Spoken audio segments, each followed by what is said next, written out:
In the year 1605, a Spanish writer published a book about a man so obsessed with stories of knights and chivalry that he lost his mind, put on rusty armor, renamed his skinny horse, and rode out to save a world that no longer needed saving. Readers laughed at him. For centuries, they still do. But somewhere between the jokes and the pratfalls, Don Quixote asks a question most of us spend our whole lives avoiding. What if the sane way to live is actually a kind of surrender? Stick around, because this isn't really a book about a crazy old man. It's a book about you and how much of reality you're actually willing to accept. The author was Miguel de Cervantes, a former soldier who lost the use of his left hand in battle, was later captured by pirates, spent 5 years enslaved in Algiers, and came home to a Spain that had little use for him. He wrote most of Don Quixote poor, overlooked, and past what his era considered a man's prime. That matters because this isn't a young man's book. It's not written by someone who still believes the world will reward effort and good intentions. It's written by someone who watched that belief fail and decided to write about a man who refused to let it die anyway. Cervantes called it a satire. He was mocking the wildly popular chivalric romances of his day, the medieval equivalent of formulaic action movies. But somewhere in the writing, the joke turned into something much bigger. It always does with the good ones. Here's the premise, stripped down.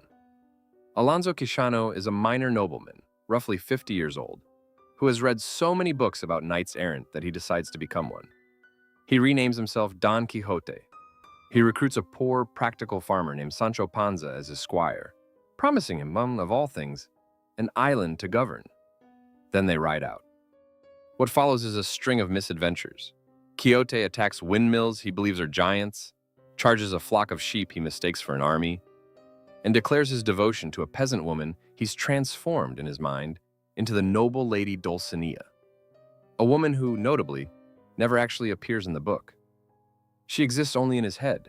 On the surface, it's comedy, slapstick even. But Cervantes keeps doing something strange. He keeps letting Quixote win the argument, even while losing every fight. This is the engine of the entire novel, the gap between how Quixote sees the world and how everyone else sees it. To Sancho, to the innkeepers, to the readers laughing along. A windmill is obviously a windmill. But here's the uncomfortable trick Cervantes plays on us. He keeps introducing other characters who lie, perform, and manipulate reality for their own gain, priests who deceive Quixote for his own good, nobles who stage elaborate pranks at his expense purely for entertainment. By the second half of the book, you start to wonder, who's really the deluded one? The old man chasing an ideal that doesn't exist? Or the sane people around him who exploit, mock, and perform for one another constantly, and call that normal? Cervantes isn't arguing that Quixote is right. The windmill is still a windmill. But he's suggesting that reality isn't just the facts in front of you, it's also the meaning you're willing to assign to them. And meaning is something only Quixote, in this entire novel, seems brave enough to insist on. Quixote isn't just confused. He is, in a very real sense, self-authored. He read himself into being someone else. And here's the thing Cervantes seems almost obsessed with.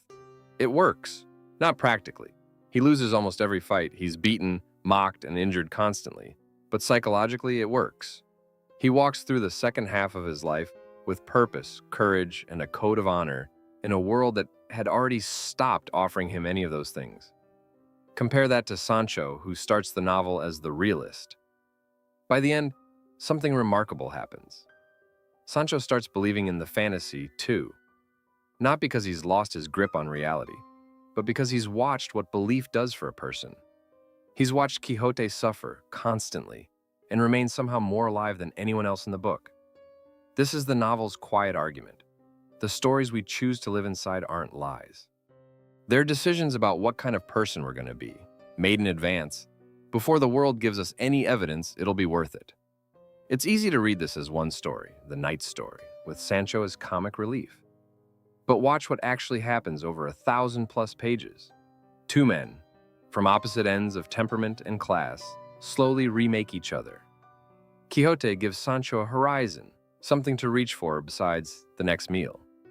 Sancho gives Quixote something arguably rarer, an audience of one who stays. Not because he's convinced, but because he cares.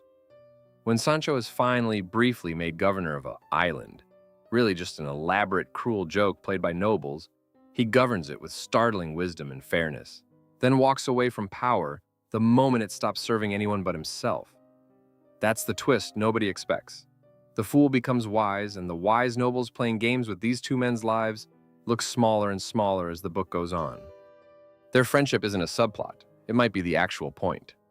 Near the end of the novel, Don Quixote is defeated in a duel, and as a condition of his loss, he's forced to give up knight-errantry and return home. And here's the gut punch. The moment he does, the moment he becomes Alonso Quixano again, sane, ordinary, cured, he dies. Cervantes doesn't let him live long as an ordinary man. It's as if the story itself is telling us. This man could not survive contact with a world that had no use for wonder. His madness wasn't the disease, it was the thing keeping him alive. That's the sting hiding underneath 400 years of laughter. We've been taught to read this as the story of a fool learning to see clearly again. But look at what clarity actually costs him. Cervantes seems to be asking quietly, on the very last page, was he ever really the one who needed curing? Don Quixote is often called the first modern novel, and maybe that's exactly why it still lands. It was written at the exact moment the old world of knights and honor was dying, and a newer, more practical, more cynical one was taking its place. Cervantes stood at that hinge point and wrote a book that refuses to pick a side. He doesn't tell you illusions are good. He doesn't tell you they're bad. He just shows you a man who chose one anyway, and asks whether you're honestly so sure your own reality is any less of a performance. So here's the real question this book leaves you with, 4 centuries later. If you gave up every illusion you're currently living inside, every story you tell yourself about who you are and why it matters, would what's left still be a life worth writing out for? If this kind of breakdown is your thing, let me know in the comments which novel you want dissected next, and subscribe if you want more of these.